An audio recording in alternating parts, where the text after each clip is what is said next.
Hello, Miling's TV fan. This is Miling po. Kamusta po kayo? Ano po ang inyong ginagawa?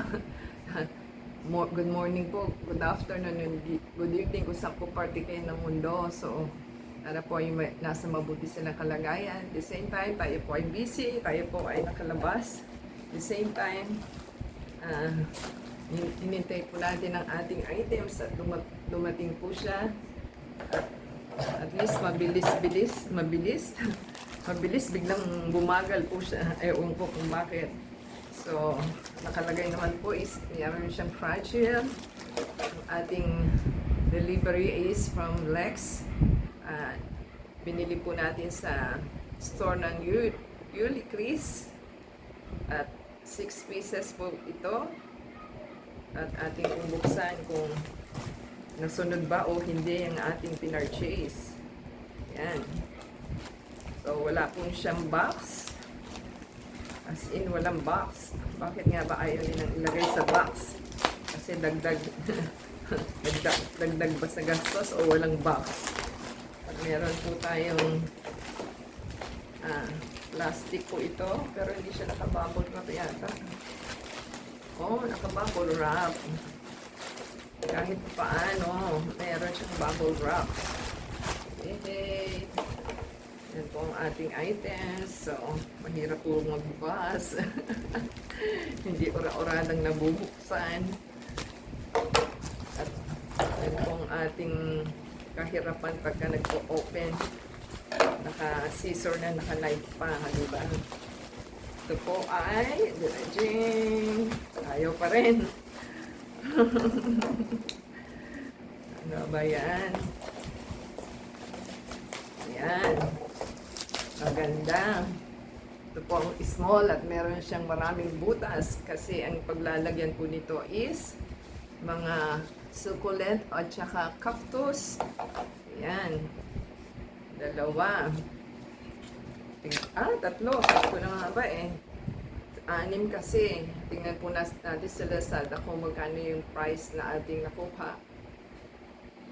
At tayo po ay, ayan, si Yuli Chris. So, 29 pesos po itong small. So, tatlo po. Bali, ano lang siya.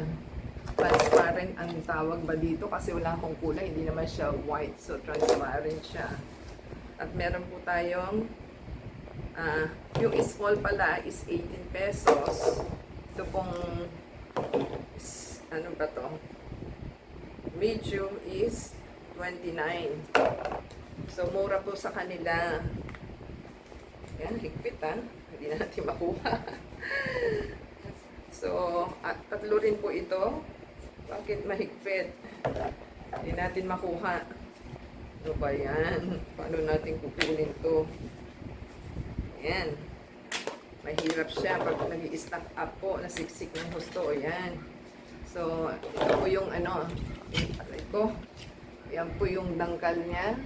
Sobra sa, kunang sa isang kamay. Ito naman po is, ano lang, 3/4 siya o kalahati ng, depende po sa laki ng kamay ninyo. Basta, ganyan po siya kalaki. Di ba? Kita nyo? Kita nyo ba? Ayan, ganyan lang po siya size. Pero mas malaki po ata yung nabili ko sa iba, pero mas mura po ito.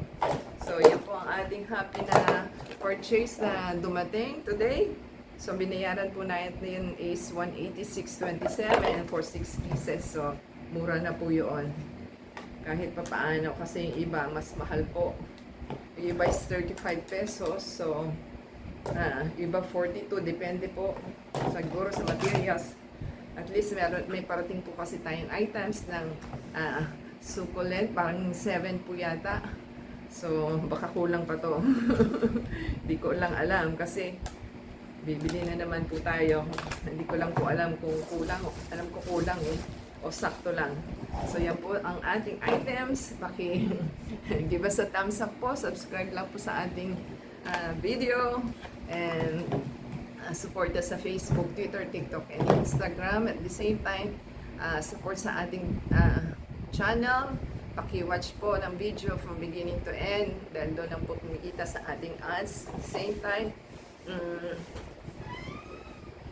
always comment and like po. Until next time po, God bless everyone. Ciao.